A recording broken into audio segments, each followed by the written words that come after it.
Democratic candidate for Superintendent of Public Education Glenda Ritz held a press conference in Bloomington on Thursday where she criticized the Department of Education's school grading system. Jimmy Jenkins reports. The state of Indiana recently updated the rating system it uses to evaluate K-12 public schools. Speaking at Grazie in Bloomington, Glenda Ritz levied several charges against the current A through F rating system. She says she thinks the system imposed by her political opponent, State School Superintendent Tony Bennett, is too complex. It violates Indiana code, which actually states that schools need to be put in improvement categories based upon their own student scores compared to their own students.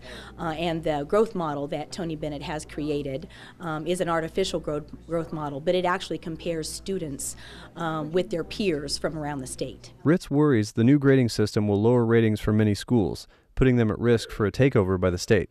Indiana Department of Education spokesperson Alex Damron says the grading system is completely legal and goes beyond traditional systems that only focus on pass or fail rates of statewide test scores. One of the things we look at is academic growth, so not just whether or not students have passed or simply passed or failed a test, but how much they've actually grown over the course of a school year. So we're looking at the overall growth of all student populations as well as each individual school's success at closing the achievement gap in their own schools.